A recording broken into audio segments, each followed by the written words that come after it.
Mesdames, Messieurs, bonjour. Pour ceux qui ne me connaissent pas encore, je m'appelle Julie Théa. Bienvenue sur notre émission littéraire Parlons de livres. Vous aimez les livres, vous voulez découvrir de nouveaux auteurs, n'hésitez pas, abonnez-vous à notre chaîne. Aujourd'hui, nous recevons un jeune auteur qui fait de la poésie. Nous parlerons de son recueil de poèmes intitulé Terre enivrée de sang. Il s'agit donc de Monsieur Mr. Revel Message Zaou. Bonjour, monsieur Miss Revel, message Zaou. Vous préférez que je vous appelle Miss Revel, peut-être, ou il faut que je dise tout? Ah, vous savez que j'aime beaucoup mes prénoms. Je trouve que c'est pris dans une sorte de d'ordonnancement, ou Mhm. bien c'est pris dans un ordre où les sens s'enchevêtrent, s'enchaînent. Mais quand cela le tient, je ne veux pas alors vous contraindre à ce grand effort-là de tout citer. Mais je préférerais, par exemple, que vous m'appeliez tout simplement par le bel message. Ça OK. va. C'est un plaisir de vous accueillir sur Parlons des livres. Votre recueil de poèmes est vraiment très inspirant, intense, parce qu'il y a tellement de poèmes là-dedans qui parlent d'un petit peu de tout, hein, tous les sujets, des faits de société. Alors, avant de parler donc de Terre enivrée de sang, monsieur Revel Message, si vous le voulez bien, je vous laisse vous présenter aux auditeurs. Oui, d'accord. Bonjour et merci beaucoup pour l'occasion que vous me donnez ici de pouvoir m'exprimer devant tous les lecteurs et les amoureux des belles lettres de par le monde. Et vous savez, chez nous ici, les canaux d'expression ne sont pas toujours ce qu'il y a qu'on trouve, ou l'accès n'y est pas aussi facile que ça. Et donc, maintenant, pour faire suite à votre question, je suis Miss Revel Message. Je suis zootechnicien et ingénieur de travaux en bâtiment et travaux publics. Je suis aussi auteur en ce qui concerne donc mes activités littéraires de 2 livres, du moins pour ce qui a été publié jusqu'à ce jour. Il s'agit d'abord de Terre d'insomnie et aussi de Terre enivrée de sang qui a été publié aux éditions Renaissance africaine en 2021. D'accord. Alors, les deux sont des livres de poèmes. Le premier aussi est un recueil de poèmes? Exactement. OK. Et j'aurais voulu, dans un premier temps, euh, les publier dans un même recueil, mais ensuite, ça faisait beaucoup. Et donc, il était conseillé que je les scinde en deux. Maintenant, comme je ne pouvais pas tout le temps reproduire le même titre, faire volume 1, volume 2, ça va souvent bien avec des romans et autres livres, avec de la poésie, ça ne donne pas trop bien. Et voilà pourquoi j'avais préféré que l'autre soit intitulé Terre d'insomnie et que l'autre soit Terre enivrée de sang. Et le tout renvoie aux mêmes images, c'est-à-dire euh, la physionomie du monde actuel, la physionomie de la Terre que nous habitons, qui a été carrée, qui a été scellée. Voilà, pour Ouais. l'histoire encore. De toute façon, c'est bien, c'est une belle couverture, hein. C'est bien la terre, hein. C'est la terre là qui est représentée. Oui, représenté avec tous ces mots qui Mhm. peuvent Mhm. en découler, on voit le noir, le pessimisme qu'il y a, on voit que la lune est rouge. Oui, C'est très, très parlant, c'est symbolique. Vous voyez, d'accord. chez nous, il dit, par exemple, le soir, quand la lune est rouge, à l'orée des grands événements, il arrive quelquefois que nous, on l'aperçoit déjà. Vous savez, il y a eu, pour vous dire une anecdote, un événement s'était produit, il s'agissait d'un accident ferroviaire. Et donc, ma mère m'avait rapporté ce témoignage-là. La nuit, la lune avait la couleur de sang, était rouge de sang. Et après, c'est ce drame-là qui s'était produit. Et donc, voilà un peu. Ici, on peut coller toutes sortes de thématiques de l'heure, par exemple, le changement climatique, des guerres. C'est le monde en ébullition, en quelque sorte. Mhm. Voilà. C'est rare de voir la lune justement comme ça, hein, tout orange, comme vous dites, pleine de sang. C'est rare de voir, mais j'ai eu l'occasion il y a 2, 3 semaines de la voir comme ça. Vous savez, il y a 2, 3 semaines, il y a eu cette espèce de vent. New York était enfumé, une odeur de brûlé. Mais vraiment, on avait dû remettre les masques pour aller, pour sortir, aller travailler, tout ça, mais on avait l'impression qu'il y avait incendie à côté de la maison. Eh bien, figurez-vous que on dit que ça, c'est les feux qui sévissent au Canada en ce moment. Donc, tout venait du Canada, fumée, tout, mais je vous assure, on avait l'impression que c'était dans la ville de New York même. Vraiment, comme quand il y a une hécatombe, vous savez, c'est tout brouillé. On garde l'image des tours du 11 septembre, vous savez, les tours, quand elles étaient tombées, les fumées, il y avait cette espèce d'atmosphère, de brouillard, tout ça. Eh bien, c'était ça. Brouillard, on avait à peine à voir, il fallait mettre ses lunettes et ça sentait le brûler, une de ces odeurs, mais vraiment, c'était toxique. Eh bien, je le dis pourquoi? Parce que la lune avait cette couleur. La lune avait cette couleur. C'est incroyable. J'ai essayé de la prendre en photo, mais finalement, sur la photo, elle n'est pas sortie rouge. Elle n'est pas sortie comme ça. Mais à la voir, on la voyait, elle avait cette couleur. Donc, comme vous parliez de changement climatique, tout ça, c'est vraiment incroyable ce qui se passe. Oui, c'est incroyable. Donc, alors, on va parler quand même de votre recueil de Terre enivrée de sang. Écoutez, je voulais choisir 2 poèmes à partager avec les auditeurs, à lire. J'ai vraiment eu l'embarras du choix. J'ai eu l'embarras du choix. Toujours est-il, il fallait que je me décide. Alors, le premier que j'ai choisi, c'est en page 41. On va voir le titre, c'est Salah Sambila. Salah Sambila, déjà pour commencer, vous voulez bien nous édifier sur le titre? Salah Sambila, Oui. ça a quelle signification? Ah, justement, voilà. Salah Sambila, c'est un cri pentecôtiste, donc de l'Église évangélique du Congo. Et donc, vous savez, depuis un certain moment, euh, on voit un peu, il y a certains qui, quand ils vont dans des églises, c'est du matin au soir, on a eu un peu à reprocher la manière de faire des églises au niveau de l'Afrique. Et donc, ce cri-ci, c'est comme un appel à l'effort, en fait. On rappelle toujours à ceux qui fréquentent l'église, dit Salah, ça veut dire travailler, Sambila, ça veut dire prier. Donc, c'est en Kikongo. Salah, ça veut dire vous allez prier, mais aussi travailler. Salah, Sambila, Sambila, Salah. Donc, comme dit la Bible, que celui qui ne travaille pas ne mange pas non plus.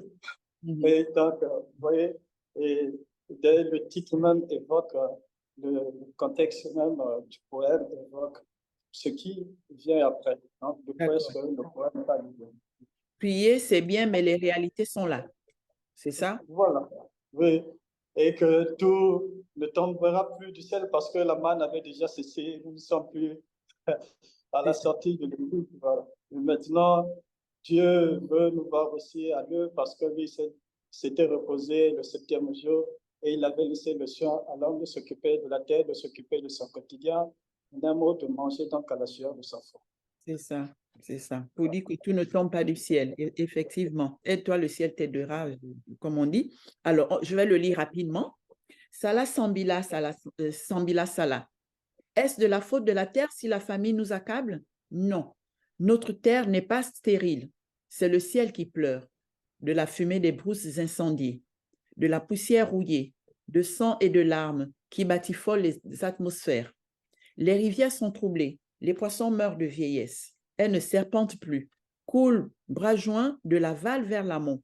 Oh, quelle est maussade cette terre, comme lors de sa création, informe et vide, tournant à contre-cœur.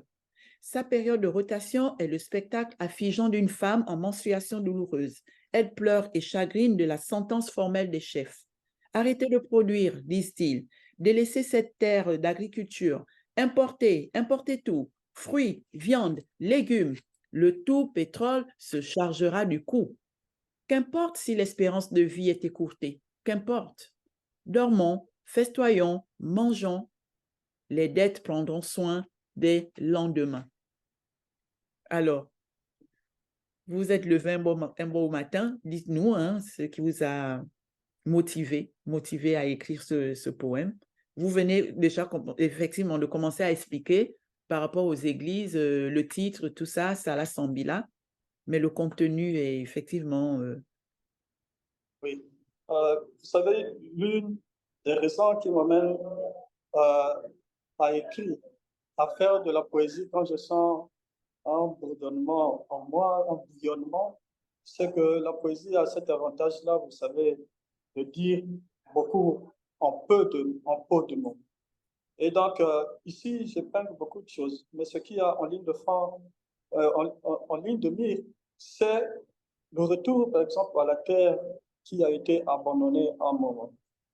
Et d'abord par les populations eux-mêmes, avec l'exode rural, donc le déplacement massif des populations vers la ville. Chez nous aussi, les villages, les campagnes n'attirent pas toujours. Ouais, il y a des raisons sociologiques ou d'ordre sociétal ou économique qui sont liées, par exemple, le manque d'électricité ou d'eau. Donc, il y a vraiment de l'afflux pour les grandes villes. En dehors de ça, il y a aussi au niveau, par exemple, des pouvoirs publics, il y a comme une sorte de délaissement. Et l'agriculture qui joue un rôle majeur dans des autres pays, chez nous ici, est reléguée au second plan. Et au second plan, ce sera peut-être un peu beaucoup plus proche, mais très loin. Et à telle enseigne, c'est que nous importons un peu de tout en ce qui concerne l'alimentation.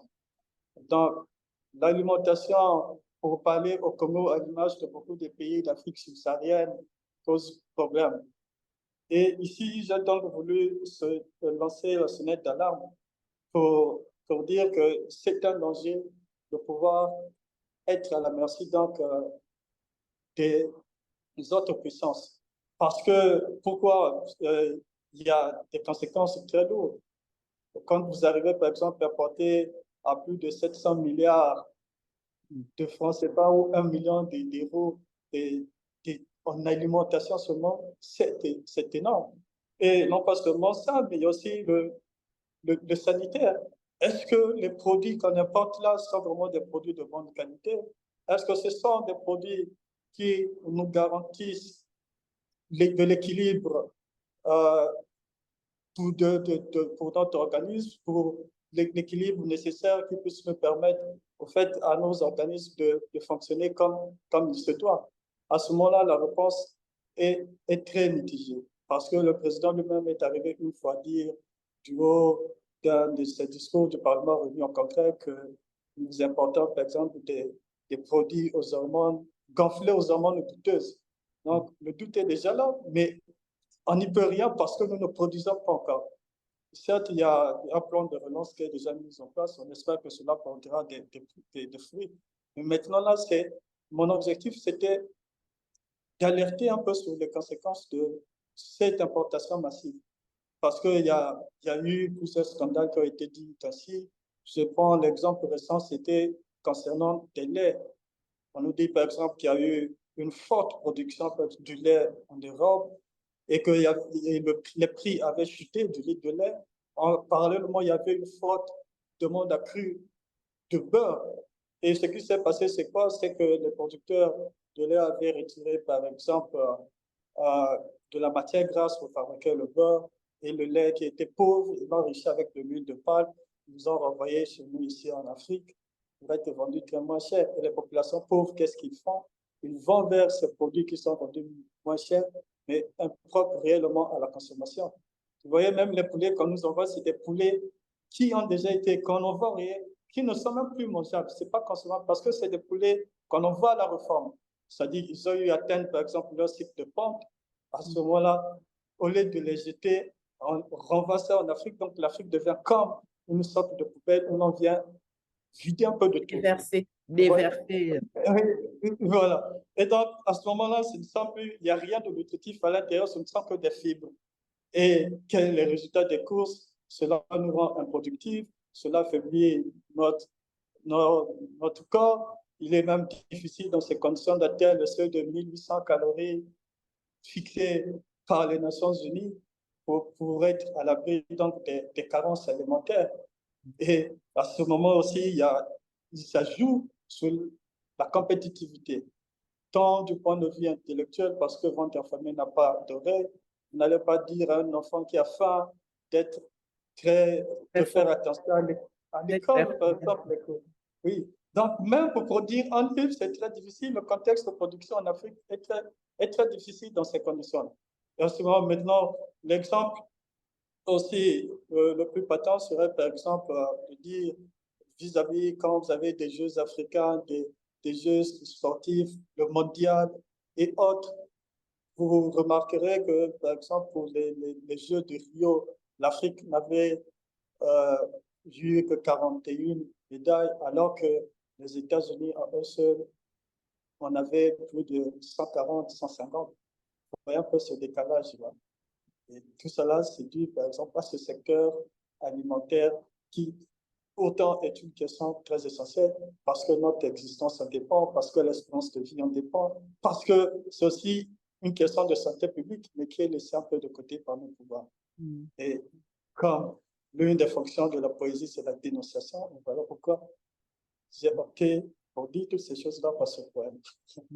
OK, ouais, c'est ça. Il dit tout, importer, voilà, importer même n'importe quoi. C'est ça, n'importe quoi. Vous parlez justement du Et parallèlement, dormant, festoyant, et entre-temps, la dette s'accroît, voilà, puisqu'il faut de l'argent pour les payer. Voilà. Le pétrole payera tout. Mais bon, pour les lendemains endettés. Oui. Non, c'est un beau poème, effectivement. Il faut vraiment creuser et aller voir au détail tout ce qui est dit. C'est effectivement, c'est la sonnette d'alarme. C'est une sonnette d'alarme, effectivement. Importer des produits importés de mauvaise qualité. La santé, c'est très important. Manger n'importe quoi. Pourtant, en Afrique, hein, il y a tout sur place. Hein? Ah oui, Il suffit de c'est vélo. le grand paradoxe. Nous avons les terres les plus fertiles. On dit, par exemple, ouais, les terres les plus fertiles, les climats les plus propices pour l'agriculture. Et malheureusement, le contraste y est patent. On se demande, mais pourquoi est-ce qu'on ne valorise pas trop cette intimité à la terre alors que la terre ne ment pas quand même. Oui, oui. Ah là là. C'est vraiment à réfléchir. Vous faites bien de dénoncer, effectivement. Hein. On continue. C'est bien ça le rôle des écrivains et des poètes.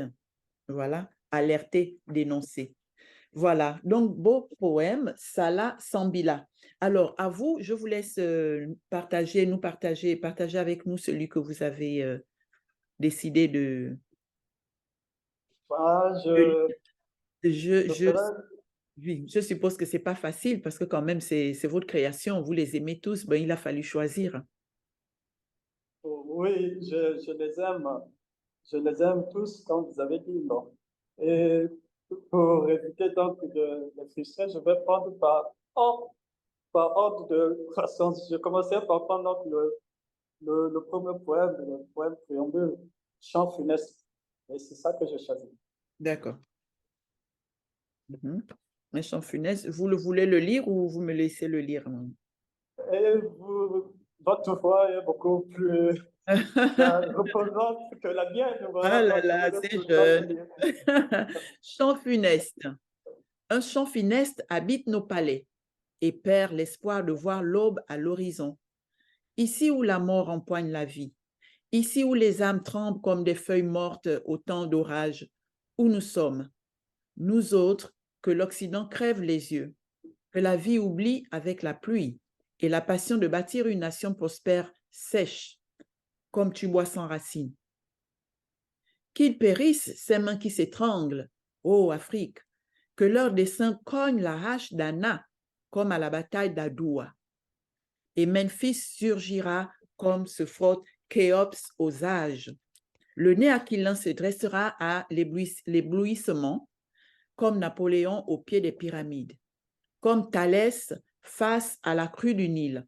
C'est pourquoi Horus tente de ramener le savoir volé pour que prospère l'Afrique, pour que l'Occident avare ne détruise la terre.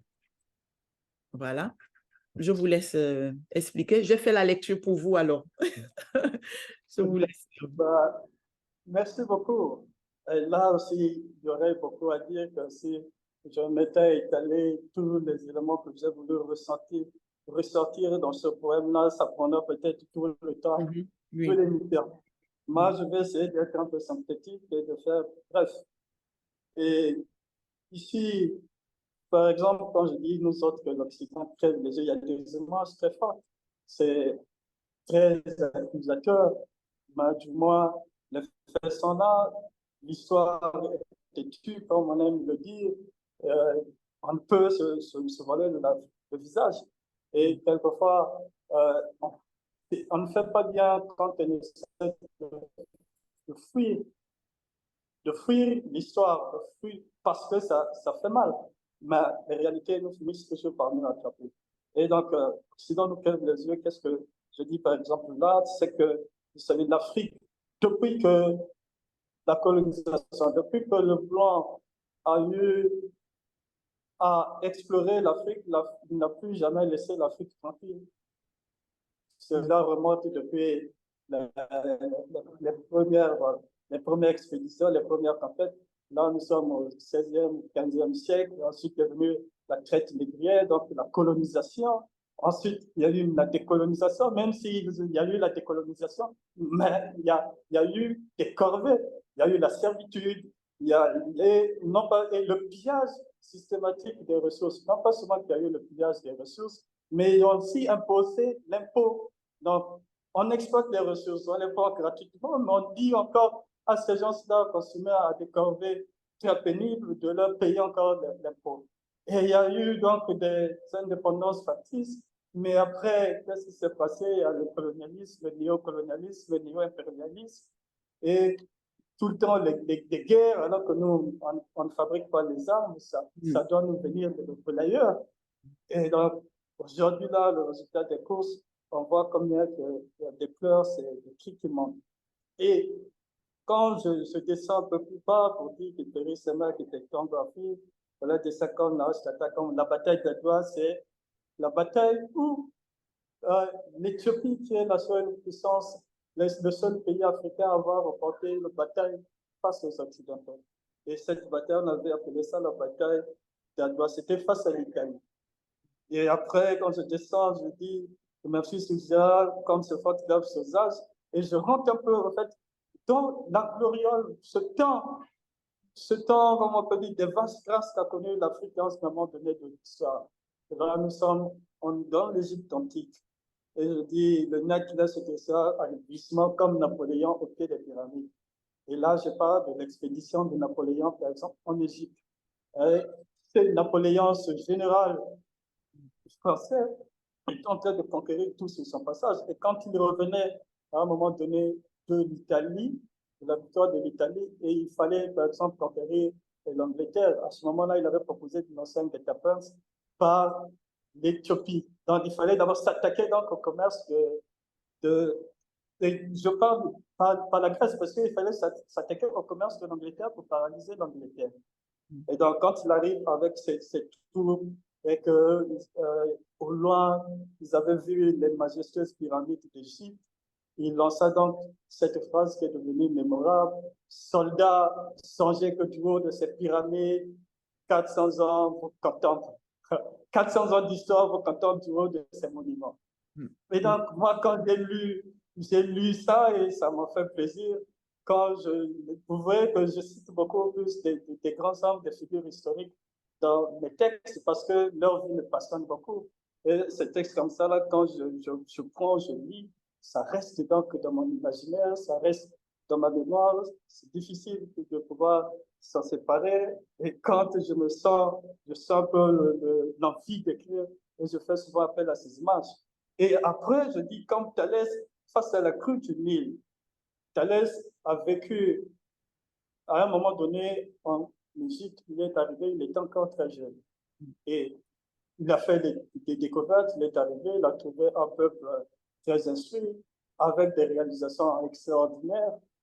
Et parmi les choses qui l'a plus étonné, qui l'a plus préoccupé, c'était la crue du Nil.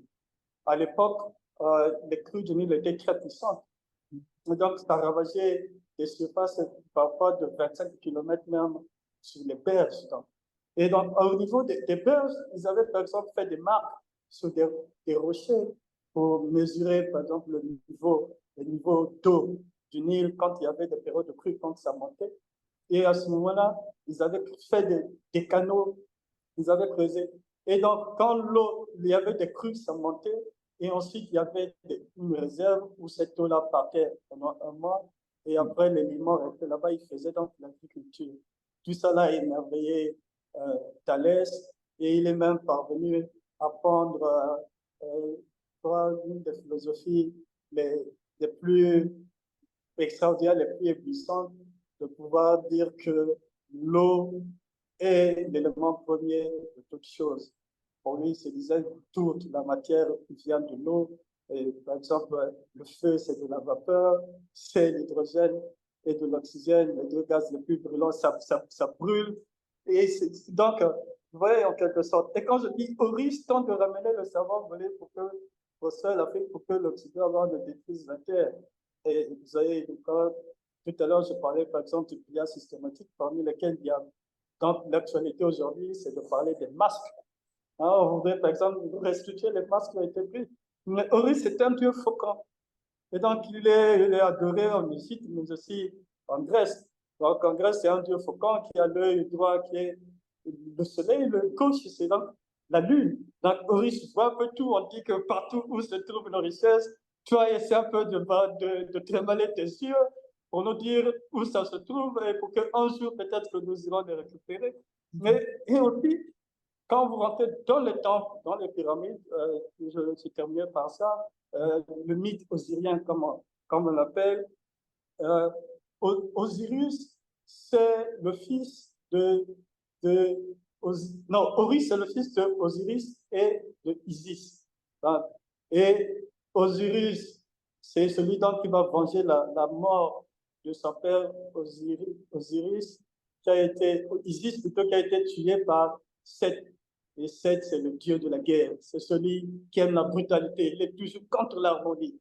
Et donc, pour ne pas citer l'Occident ici, j'ai utilisé un peu cette image métaphorique pour représenter Seth comme étant l'Occident, qui est un peu au fond, mais voilà, partout où il y a des querelles, partout où il y a des guerres, partout où il y a des tensions, il y a toujours l'ombre quelque part de l'Occident. S'ils n'apparaissent pas au début de la Terre, de la guerre ou de l'événement, mais ils finissent toujours par intervenir après pour venir jouer au sapeur-pompier. Et quand on vérifie dans le fond, on arrive à percevoir qu'ils étaient pour quelque chose. Voilà. Et donc, combien même on arrivera à perdre l'œil pour cette bataille comme Horus, mais je crois que il y aura toujours d'autres qui sera là pour nous restaurer.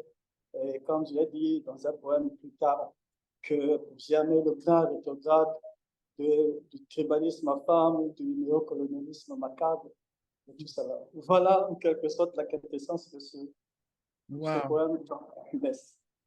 Wow, super, vraiment super. Comme je dis, ils sont intenses, ils sont inspirants, vos poèmes. En lisant, on sait bien il se cache vraiment, il y a des idées derrière. Et à vous écouter, c'est vraiment ça. C'est vraiment ça. Vous arrivez à mettre avec subtilité, vous voyez toutes ces idées, vous arrivez à les faire passer dans vos poèmes. C'est vraiment un travail formidable. C'est formidable, ça, ce que vous faites. Alors, le troisième poème, j'ai l'impression, effectivement, le temps passe, je ne sais pas combien de temps il nous reste là, c'est en page 44, Ici Brazza. Ah ouais. Je me suis dit, on ne va pas laisser un Congolais parler de poésie, de cette société, tout ça, sans parler de Ici Brazza, où j'ai retenu quand même, si on parle de ce phénomène, la sapologie. Juste Ça. Alors, on ne va pas le lire parce qu'il est long, mais je vous laisse effectivement nous parler. Je vous laisse nous dire un mot sur Ici Brazza. Ouais. Ici, Brazza, comme vous avez dû le dire, je parle un peu de la sapologie parce que on ne va pas quand même pleurer tout au long du recueil. C'est vrai que les dénonciateurs, il faut par exemple, parce que quand vous parlez des choses qui attristent, des choses qui touchent, qui énervent, eh bien, les nerfs sont tendus. Il faut essayer un peu de détendre l'atmosphère. Et voilà pourquoi j'ai essayé d'introduire un peu ce poème-là. Ici, c'est Brazza qui parle de la sapologie, qui parle ici un peu de ce qui fait, en fait, maintenant, la vitrine même de notre culture. Donc, ça fait partie maintenant des éléments culturels les plus en vue qui, aujourd'hui, quand on parle de la sapologie, il y a un trait, donc on fait un trait inexorable au Congo. Donc, puisque c'est né ici. Et là, je parle par exemple de la diadance. Je crois que c'est un mot qui pourra sembler être un peu étranger à vous. Oui. Et il s'agit en fait d'une démarche. Ça veut dire, comme je l'ai dit, en note de bas de page, composée des temps ou gestes théâtraux exécutés par les sapeurs.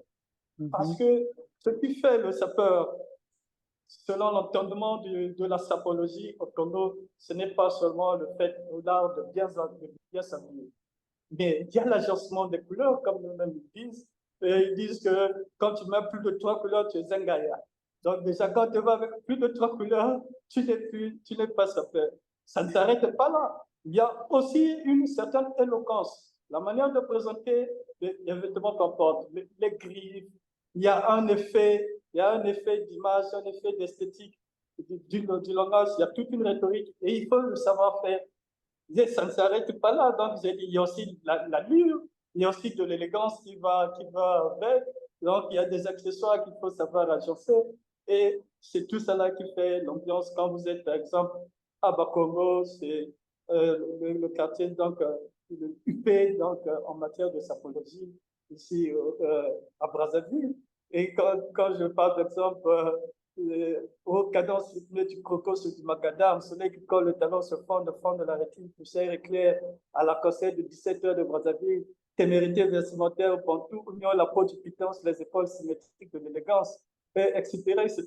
Donc, généralement, c'est au coucher du soleil, que les sapeurs sortent et pendant leur parade, c'est si magnifique, on voit des couleurs, ça défile, il faut le voir, il faut vraiment l'assister pour pouvoir savoir ressentir l'effet que ça produit. C'est super bien.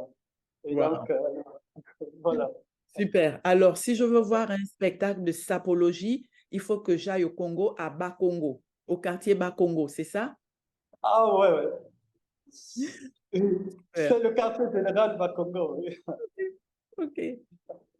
Je retiens, je retiens. Écoutez, ce mot, chant élémentaire de la diatance.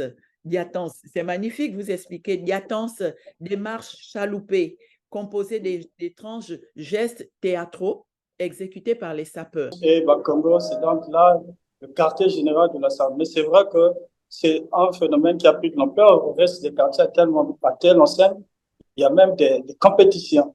Voilà. Pour pouvoir savoir quel est le quartier qui domine l'autre, où est-ce qu'il y a plus de sapeurs. Il arrive des compétitions comme ça, là.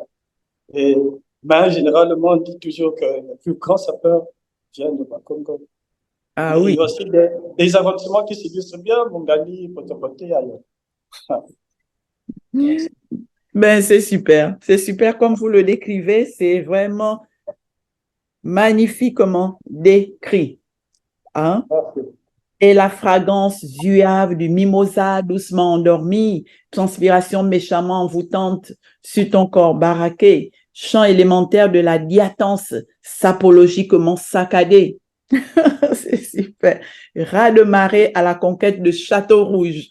Ah, là, on change maintenant de cadre. Là, ça ne se passe plus à Brazzaville, mais là, c'est maintenant à Paris.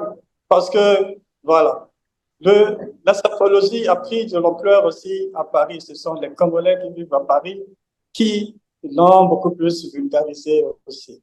Mais après, on nous dit aussi que c'est venu de là-bas, que ce sont les tirailleurs sénégalais, les anciens combattants qui, quand ils ont quitté l'Afrique, sont partis combattre pendant la Deuxième Guerre mondiale. À leur retour, ils ont vu la manière dont le colon était habillé. Ils ont rapporté donc cet habillement et ils se vantaient d'avoir été au contact de la haute civilisation. Et donc, leur habillement était différent de ceux qu'ils ont trouvés ici. Et voilà, d'où les racines, en fait, même de la sapologie. Oui, c'est sûr, ça s'explique quand même, c'est sûr, c'est certain. Ah là là, écoutez, on vous écouterait hein, pendant des heures, franchement, Revel Message, on vous écouterait parce que, bon, vous expliquez bien hein, vos poèmes, comme je disais, c'est profond, c'est intense, c'est inspirant et il y a de quoi faire là-dedans. Voilà, mesdames et messieurs, découvrez ce jeune poète, Mist Révèle Message Zaou. Il est donc d'origine du Congo-Brazzaville. C'est bien ça. Alors, terre enivrée de sang. Révèle Message, vous dites aux auditeurs où se procurer Terre enivrée de sang? Déjà, le livre Terre enivrée de sang est disponible sur toutes les plateformes de vente en ligne et on peut les trouver.